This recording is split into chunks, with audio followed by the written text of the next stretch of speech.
Assalamualaikum warahmatullahi wabarakatuh. Terima kasih yang udah klik video ini. Selamat datang di Ada Misteri. Kali ini dalam segmen mencekam atau menceritakan kisah misteri bareng gua Ari dan Cici nih tentunya. Apa kabar nih Sobat Misteri? Semoga kita semua selalu dalam keadaan sehat dan dijauhkan dari segala sakit penyakit dan dilancarkan segala rezekinya dan pekerjaannya. Dan para buat pejuang rupiah nih, jangan lupa nih bawa jas hujan karena lagi musim hujan. Seperti biasa nih, untuk malam ini ada misteri apa nih, Ci? Untuk kali ini kita dapat cerita nih dari salah satu teman kita yang ada di Ternate. Dan kebetulan dia mengirimkan voice ya untuk dibagikan ke teman-teman misteri. Boleh spill nggak tuh, Ci? Ceritanya kayak apa? Jadi untuk kali ini Ijal teman kita ingin menceritakan kisah saat dia masih kecil masuk ke hutan dan bertemu dengan suku Moro di saat dia ingin mengambil sesuatu barang di dalam hutan itu. Oke, sebelum kita mendengarkan ceritanya, gue mau ucapin terima kasih banyak nih buat teman-teman yang udah support channel ini. Dan biar kita makin berkembang dan makin semangat lagi, gimana tuh caranya? Jangan lupa kalian harus banget subscribe, like, dan komen. Dan jangan lupa juga kalian membagikan kisah-kisah kita ke teman-teman kalian, sahabat kalian, atau sosial media kalian.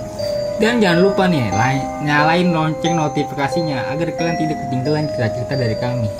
Oke, tidak usah lama-lama lagi, kita masuk aja ke ceritanya.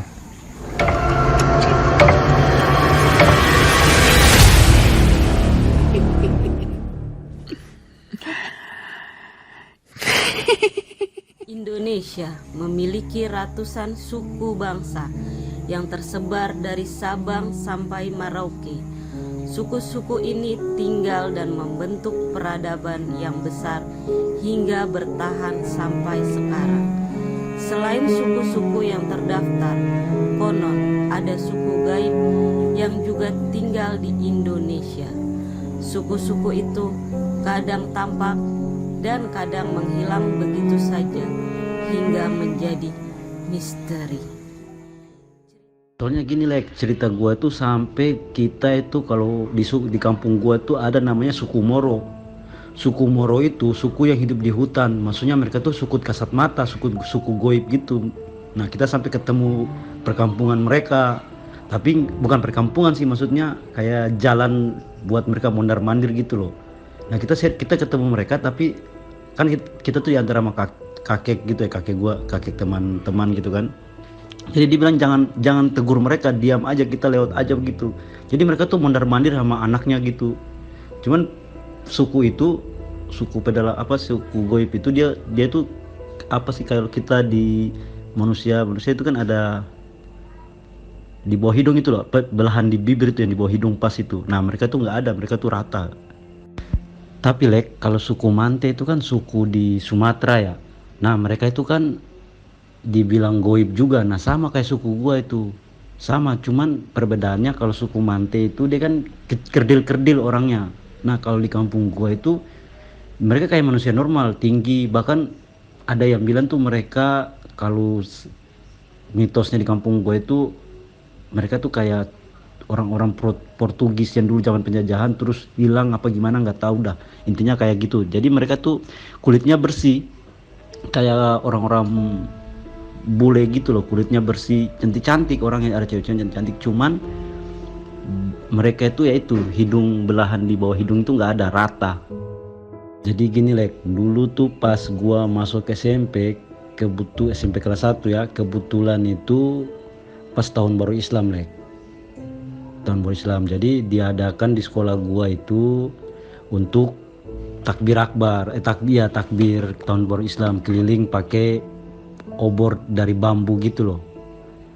Nah, setiap siswanya mulai dari kelas 1 sampai kelas 3, karena dulu tuh di sekolah gua itu belum ada sekolah SMA, jadi masih mentok di SMP, maksudnya yayasan di tempat gua.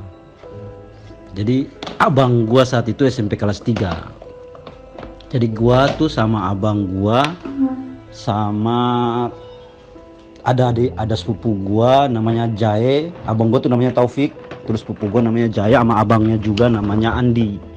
Terus ada teman sekolah gua namanya Jufri dan Anto. kita berenam. Nah kebetulan kakek teman gue tuh kan dia tinggal di kebun, jadi kita pergi ke tempatnya di kebun untuk ngambil bambu.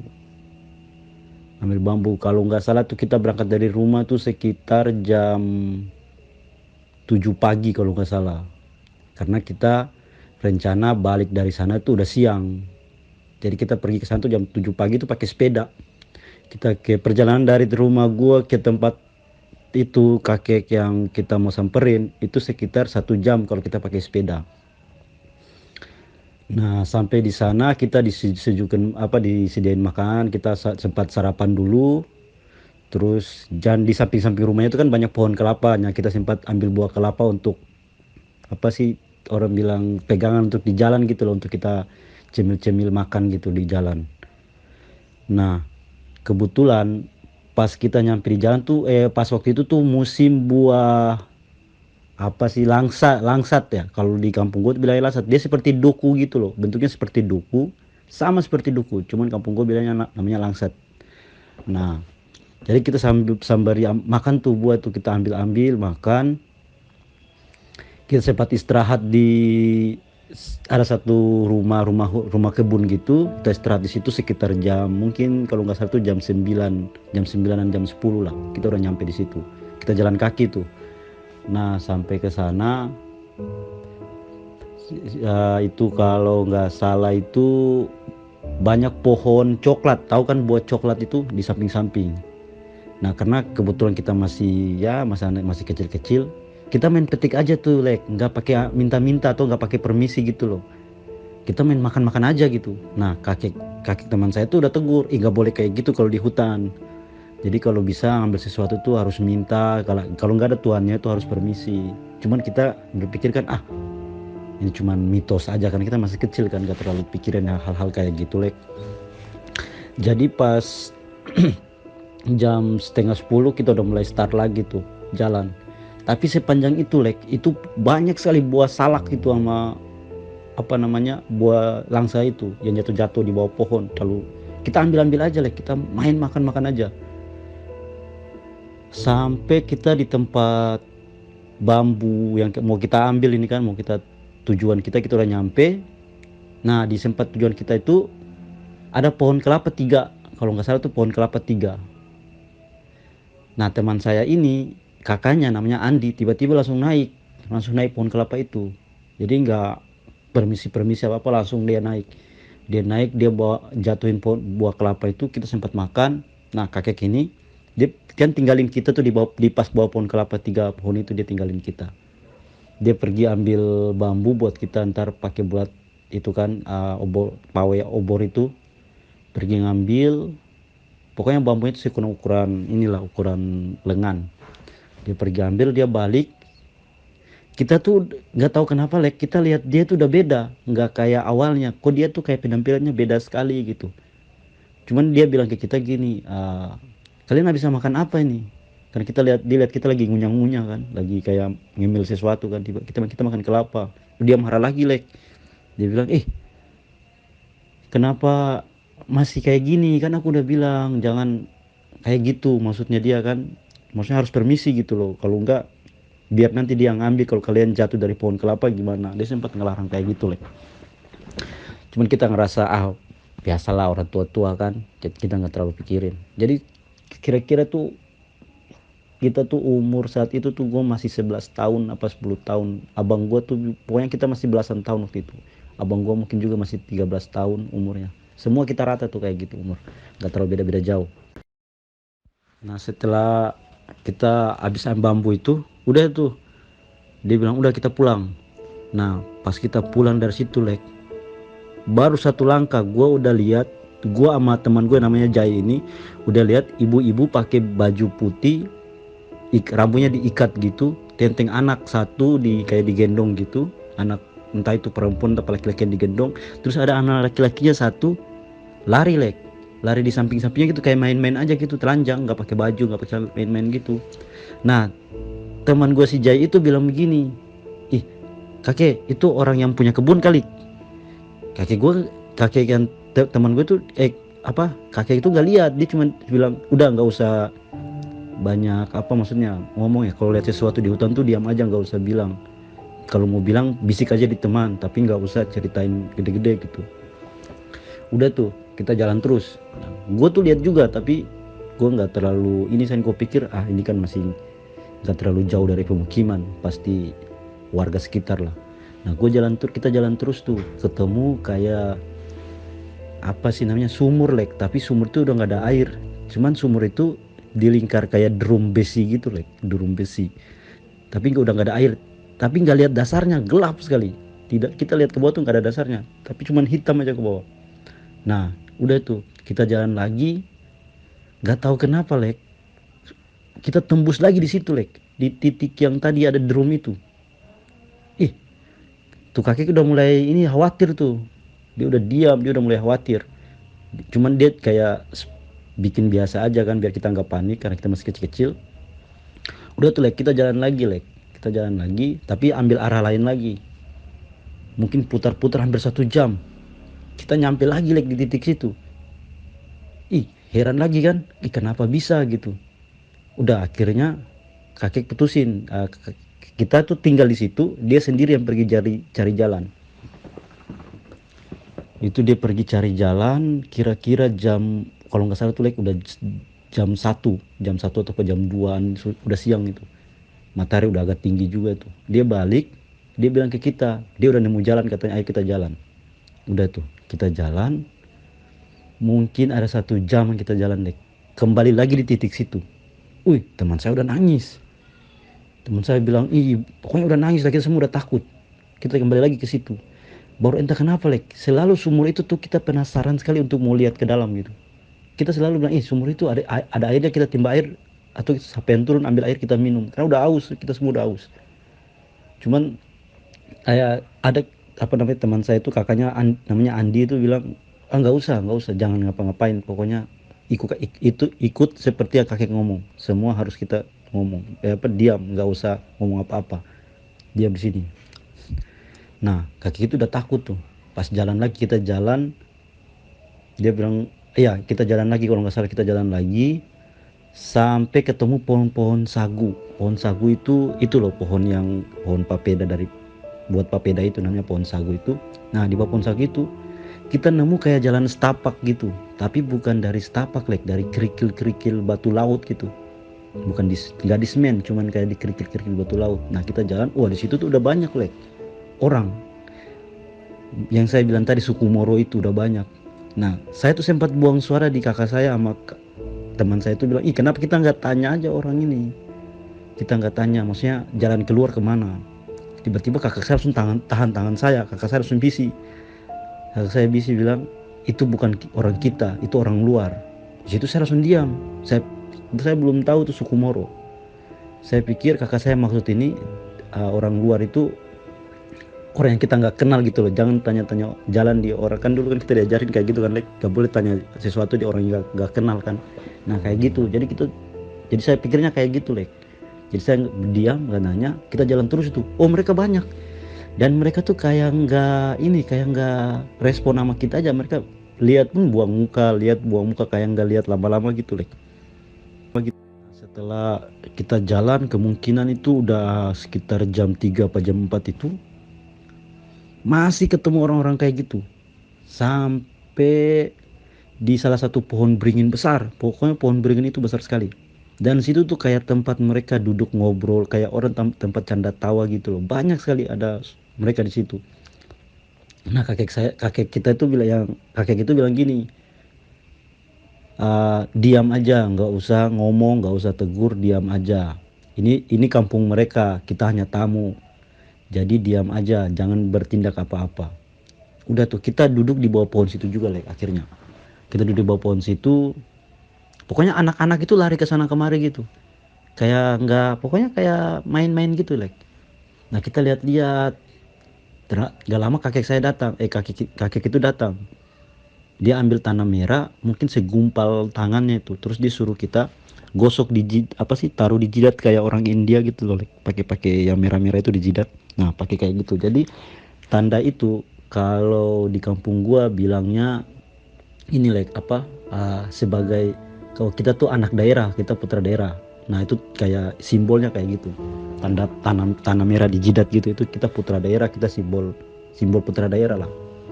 Intinya kita bukan pendatang, kita asli daerah situ. Nah akhirnya kita jalan terus tuh, ya kita jalan lagi tuh Lek, jalan sampai mungkin sekitar setengah jaman kita jalan tuh Lek, kita kembali lagi Lek ke drum yang tadi, yang saya bilang tadi sebelumnya itu. Kita kembali lagi situ. Itu teman saya udah nangis, saya pun nangis, kakak saya pun nangis, kita semua nangis. Kita nangis itu karena kita belum keluar dari hutan sampai udah jam sekitar udah sore, udah mau maghrib, kita belum keluar Lek. Ini kakek ini udah bingung Lek, dia udah nggak tahu mau ngapain. Dia suruh kita itu balik baju semua.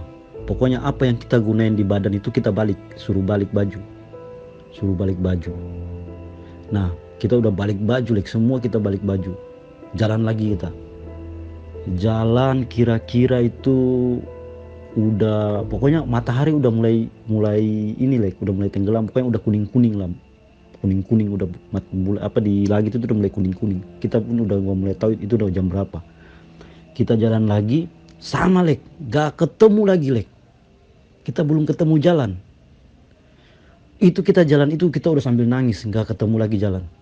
Pokoknya kayak jalan buntu, nggak ada lagi, mau ke kiri nggak ada, ke kanan nggak ada. Pokoknya udah alang-alang tinggi kayak apa, udah nggak bisa lagi mundur. Udah satunya cuma mundur aja, nggak bisa maju lagi ke kiri ke kanan, udah nggak bisa. Akhirnya kita mundur lagi ke tempat semula drum. Nggak tahu kenapa, like tiba-tiba ada salah satu suku Moro itu dia samperin kita like. Terus dia tanya gini, kalian tadi ambil apa? Ih sumpah gue ceritain gue merinding like. Dibilang kalian tadi ambil apa? Terus kita cuman bilang kita ambil bambu. Dibilang selain bambu, dia tanya. Kita bilang tadi kita ambil itu tadi yang saya bilang, ambil salak, ambil langsat, terus ambil kelapa. Dia bilang lagi, kamu ini nggak minta izin gak gitu? Kita bilang nggak ada orang, tapi kan tetap ada yang punya. Terus kita langsung diam kan, kita langsung kaku, kita salah toh. Kakek itu minta maaf di dia. Terus dia bilang gini, kamu tahu nggak, langsat yang kamu bukan langsat, sorry, salak yang kamu ambil tadi itu anak saya punya. Dia tuh mau ambil siang, ternyata kita udah ambil. Kayak kita ambil kan sekitar jam 10 itu, masih belum terlalu siang banget. Jadi dia jalan dia bilang gitu, ternyata itu anaknya mau ambil untuk makan siang. Kita udah ambil makan. Nah dia bilangnya kayak gitu. Terus kakek itu minta maaf. Nah kakek itu namanya itu kita panggil dulu kakek Sabrin, kakek Sabrin, nama kakek itu namanya kakek Sabrin. Itu teman saya punya kakek. Dia sih bukan suku asli Sula ya, asli suku saya. Dia itu aslinya suku Sulawesi. Cuman dia pendatang di situ. Nah jadi kakek itu kita udah minta maaf di orang itu, suku Moro itu. Dia suruh kita balik, pergi di pohon yang tadi, pohon beringin yang mereka punya tempat duduk tadi itu Lek. Disuruh kita balik ke situ. Akhirnya kita balik Lek. Kita bertujuh tuh, kita balik ke sana. Itu warga tuh udah makin rame Lek. Udah nggak kayak tadi tuh, mungkin tuh bisa dihitung mungkin 20-an ada, tapi yang hari itu udah banyak sekali. Itu bahkan nenek-nenek yang pakai tongkat pun ada di situ saat itu. Banyak sekali Lek. Kita udah takutnya itu jangan-jangan kita mau diapa-apain gitu. Nah ternyata enggak Lek. Mereka taruh lagi makanan yang tadi kita makan Lek, kayak salak, langsa, durian, kelapa, coklat, itu mereka sajikan Lek. Terus mereka bilang gini, kalau kalian mau makan, tapi lain kali minta, semua ini ada yang punya, kata dia gitu. Bahkan bambu yang kalian ambil itu juga punya kita. Itu ada yang itu kayak kepala suku gitu Lek, yang bilang kayak gitu. Dia nenek-nenek itu pakai tongkat, terus kebayanya itu Lek, itu mirip sekali kebaya kalau lu pernah lihat kebayanya orang Bali yang apa sih namanya kebaya itu ya, kayak orang Bali itu. Itu mirip kayak punya orang Bali Lek. Nah dia pakai kebaya model kayak gitu. Terus dia suruh kita makan itu kan. Cuma tadinya kita nggak mau makan Lek, kita takut. Dia bilang mau pulang nggak? Kalau mau pulang makan. Kita nggak apa-ngapain kalian. Ya kita tadi cuma kasih pelajaran buat kalian. Lain kali kalau ke hutan jangan kayak gini. Akhirnya kita makan Lek. Kita makan, tapi itu makan sambil nangis sudah. Kita udah nangis semua. Makan. Nah, tiba-tiba tuh dia ambil ini kan, lo tahu kan pohon beringin itu selalu ada kayak apa namanya, kayak akar-akar gitu yang belum nyampe di tanah. Kan ada tuh yang besar-besar, masih kecil-kecil sampai besar, ukuran-ukuran jempol itu kan ada tuh. Nah, itu dia ambil kira-kira tuh kalau nggak salah tuh panjang 1 meter. Diambil terus dibelah tengahnya, kayak dibikin lubang gitu loh. Terus suruh kita masuk itu lewat itu lewat lubang yang dia bikin itu dari akar pohon itu. Kita masuk ke situ. Anehnya pas kita masuk itu pohon beringin tadi yang besar di belakang tuh udah nggak ada sumpah lillahi ta'ala, udah nggak ada. Warga yang tadi kita lihat udah nggak ada. Bahkan itu tali yang tali beringin itu yang dipegang akar itu pun udah nggak ada, semua nggak ada. Coklat yang kita makan tadi, buah-buah itu udah nggak ada. Kita udah tambah situ, kita tambah takut. Ini kapan kita nyampe nih? Kita udah tambah takut. Pas kita jalan mungkin kalau nggak salah ingat itu 2 langkah apa 3 langkah kita baru langkah itu. Saya nggak tahu kenapa gue tuh lihat ini lihat kayak ada genteng itu loh, seng rumah gitu. Pas aku langsung gue buang suara. Weh itu seng rumah loh. Udah kayaknya di kampung ini. Itu ikut seng aja. Akhirnya kita ikut seng tuh. Sengnya tuh dari pandangan saya tuh mungkin jaraknya sekitar 20 sampai 30 meter lah dari pandangan. Kita jalan kita keluar tuh wow, udah gelap. Dari seng itu pun kita jalan, kita ternyata tuh ada di belakang sekolah SD. SD namanya SD Kilo 7. SD Kilo 7 namanya. Kita ada di belakang sekolah itu. Pas keluar itu udah gelap, matahari udah nggak kelihatan, udah gelap. Mungkin orang udah mau selesai sholat maghrib. Pas kita keluar, senangnya itu minta ampun ya Allah, itu bersyukur. Langsung pulang sampai di rumah kakek itu kita mandi. Teman saya tuh satu orang namanya Anto itu sampai sekarang dia tuh punya kayak apa sih, setelah kejadian itu dia tuh bisa lihat makhluk-makhluk yang kayak gitu sampai sekarang. Dan orang itu masih hidup sampai sekarang. Dia ada di kampung, kemarin sempat ketemu juga. Dia tuh masih bisa kayak interaksi sama orang-orang gitu, nggak tahu kenapa dia sampai sekarang masih bisa interaksi sama orang-orang kayak gitu. Dia pun katanya waktu gua di Jakarta, katanya dia itu udah pernah hilang 1 bulan di hutan, tapi nggak tahu kenapa dia pulang sendiri gitu loh. Dia kayak udah bisa interaksi sama orang-orang kayak gitu setelah kejadian itu. Dan kita pulang itu pun ternyata di kampung udah cari kita kemana-mana. Bahkan mereka nggak tahu kita tuh di mana, karena kita pergi itu kan nggak minta izin. Setelah sampai di rumah itu, yang tadinya rencana mau takbir mau pawai malam tahun baru Islam, nggak jadi. Bambu yang tadi kita bawa pulang itu dihancurin sama orang tua kita masing-masing. Itu dihancurin, kita dipukul sampai kenapa nggak minta izin. Sampai kakek itu akhirnya tanggung jawab, dia minta maaf. Karena itu kakek teman saya juga, namanya si Andi, itu kakeknya dia. Jadi dia minta maaf di orang tua kita. Ya akhirnya kita sampai di rumah juga. Tapi kalau sampai rumah itu kalau nggak salah sekitar habis Isya. Orang sholat Isya kita pakai sepeda jalan pulang itu. Setelah orang Isya pulang itu. Hutan itu sebenarnya bukan punya warga, maksudnya hutan kayak hutan lindung gitu loh. Siapa aja bisa datang ambil bambu di situ. Cuman mungkin karena kita tadinya terlalu main ambil sesuatu, nggak ada permisi, ya akhirnya mungkin kita dapat musibah kayak gitu gitu kan. Ya memang betul buat pelajaran juga buat kita. Kalau ke hutan nggak boleh main asal ambil aja. Kalau mau dibilang itu hutan warga, maksudnya kebun warga gitu, bukan karena itu hutan, memang benar-benar hutan. Kalau yang kayak saya bilang tadi rumah kebun itu kalau itu memang punya warga. Cuman dari perjalanan ke sana kan banyak tuh hutan tanaman-tanaman liar kayak salak liar, maksudnya yang nggak punya penghuninya gitu Di Jalan Setapak itu nggak ada rumah kayak gimana sih, cuman ada pohon-pohon, tapi pohon yang nggak gede-gede banget biasa aja, pohon kecil-kecil. Tapi rumah itu nggak ada, benar. Sampai di pohon beringin pun itu nggak ada rumah. Yang pohon beringin yang gue cerita tadi yang besar itu kita nggak nemu rumah kayak rumah warga atau rumah-rumah kebun, saung-saung gitu kita nggak nemu. Tapi jalan itu ada, jalan kerikil. Mungkin lebarnya itu sekitar 1 meter lebih lah. Benar-benar kayak jalan setapak tapi dari kerikil. Nah, kalau untuk penampilan mereka itu laki-laki biasanya cuma pakai sarung, terus tidak pakai apa-apa lagi. Terus apa? Kayak ada ini loh, kayak orang umroh, umroh atau naik haji gitu, like, yang dilingkar di setengah badan gitu loh. Tapi cuma setengah. Tapi nggak semuanya ketutup, cuma setengah gitu. Terus sarung. Nah, sarungnya itu warnanya itu kayak warna tanah. Entah itu waktu itu gue kurang perhatikan ya. Warnanya itu intinya kayak warna batik gitu, like. Tapi batiknya itu nggak tahu coraknya seperti apa.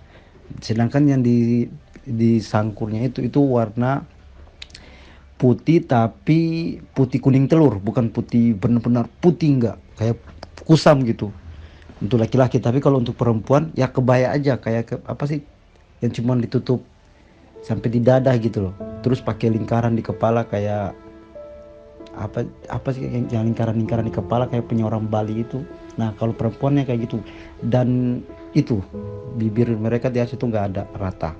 Kalau laki-lakinya tuh kumisnya tuh nggak ada, kosong, pokoknya bibirnya tuh rata, kumisnya juga nggak ada. Perempuan pun sama, nggak pakai anting-anting, kayak normal kayak kita manusia normal ini, cuman yang nggak adanya itu di bagian hidungnya itu nggak ada. Oh iya, Lek, jarak masuk itu sama jarak kita keluar itu udah beda. Kita masuk itu dari atas, dari maksudnya sekitar dari perkampungan tuh 30 sorry 1 kiloan lah, 1 kilo. Nah, kita tembusnya itu di perkampungan. Jadi jalan masuk kita itu sama jalan keluar tuh udah beda arah. Harusnya kita keluar dari jalan kita masuk tadi, karena kita nyasar itu kita keluar di jalan lain. Nah, kita keluar jatuhnya tuh di perkampungan, Lek. Jadi bagian bawahnya lagi. Kalau kita pergi itu sekolah gitu kita lewatin. Nah, dari sekolah itu kira-kira 1 kilo lah kita lewatin baru masuk. Nah, karena kita nyasar, kita keluarnya di sekolah itu. Jadi otomatis itu sekolah itu kan posisinya udah nggak jauh lagi dari perkampungan. Jadi kita udah nggak kembali ke jalan masuk, kita keluarnya udah jalan beda lagi. Iya, Lek, awalnya itu gue nggak tahu dia ngapain. Cuman tiba-tiba dia belahin belahin gitu, terus suruh kita lewatin aja. Kita pun cuma ikut-ikut aja, nggak tahu maksud tujuan dia tuh kita lewatin lingkaran itu tuh apa. Kita ikutin aja, ikut itu apa yang dia perintahin gitu. Kita lewatin, wah, pas keluar dari situ, Lek, buset, itu yang kayak gue bilang tadi, nggak ada apa-apa lagi di samping kita, kayak makanan, itu orang suku Moro itu, terus beringin besar itu udah nggak ada.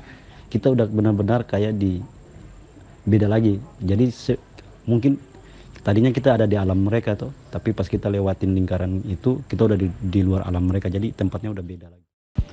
Waktu kita masuk ke alam mereka sih kita nggak sadar, Lek, bahwa kita tuh ada di alam mereka, karena ya seperti biasa namanya hutan kan, ada pohon begini, jadi nggak terlalu kita mungkin saat itu kita nggak mikirin sampai ke sana sih, Lek, bahwa kita tuh lagi posisi sekarang tuh di alam mereka, jadi kita nggak terlalu pikirin sampai ke sana. Tapi kalau untuk situasinya tuh sama aja sih, Lek, kayak hutan, memang benar-benar hutan biasa. Kita ngerasa tuh kayak nggak ada beda dari hutan-hutan sebelumnya yang kita masuk, enggak.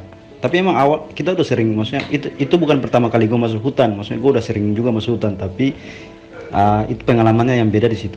Gue nyasar di hutan itu aneh juga sih sebenarnya, karena dari kecil juga gue udah sering ke kebun, tapi nggak tahu kenapa gue nyasar. Jadi kalau bilang alamnya itu berbeda kayak dengan alam kita, enggak sih, Lek, kayak sama aja. Kalau gue lihat sih sama aja, karena hutannya pun ya hutan-hutan biasa, cuman memang perkampungannya tuh nggak ada. Memang, Lek, kalau kepercayaan kampung gua tuh orang Moro itu hutan itu kota bagi mereka, dan rumah mereka pun dari sampai gua besar gede ini ya, Lek, dari orang kampung gua tuh nggak pernah tahu ciri khas orang Moro tuh rumahnya seperti apa, karena mereka juga sering ketemu orang Moro tapi nggak pernah tahu bentuk rumahnya seperti apa. Iya, Lek, dia tuh kayak, maksudnya penampilannya itu loh kayak berubah gitu, dari raut wajah, terus kayak ke tingkah lakunya, kepribadiannya, yang tadinya kalau kita jalan tuh suka banyak bacot atau maksudnya buat kita terhibur gitu loh, tapi tiba-tiba tuh kayak jadi pendiam, pokoknya berubah lah, kayak penampilannya juga pun kayak raut muka gitu. Tadinya yang kayak orang humoris sudah berubah jadi kayak sinis, kayak gitu lah. Kalau nama hutannya sih nggak ada lah, cuma kita sering sebut itu kilo 8 nama hutannya. Makanya dikasih nama kilo 8 karena dari kampung yang kita tembus itu namanya kan kilo 7, dia pakai kilo-kilo gitu lah, jadi kilo 7 ke kilo 8. Makanya tadi gue bilang 1 kilo dari gue pergi dari kampung itu ke jalan 1 kilo, karena saya kilo 8 itu 1 kilo. Cuman nama kampung itu ada yang bilang Wailel, ada yang bilang kilo 7, tapi kalau nama hutannya itu ya kilo 8. Oke, gimana tuh tadi teman-teman ceritanya? Semoga ada pelajaran yang bisa kita ambil. Nah, kalau menurut lu gimana tuh Ci, cerita yang tadi kita dengerin? Dari kisah yang Ijal alami, ada beberapa pesan yang harus disampaikan ya. Yang pertama, kita harus permisi sebelum memasuki suatu tempat. Dan yang kedua, jangan pernah mengambil barang yang bukan milik kita. Oke nih, gue mau ingetin nih buat teman-teman yang punya cerita horornya, tak boleh banget nih kirim lewat Instagram atau email kami. Dan buat teman-teman yang punya kritik atau saran, langsung aja nih coret-coret di kolom komentar. Mohon maaf kalau ada salah-salah kata. Gua Ari Kiki pamit. Wassalamualaikum warahmatullahi wabarakatuh.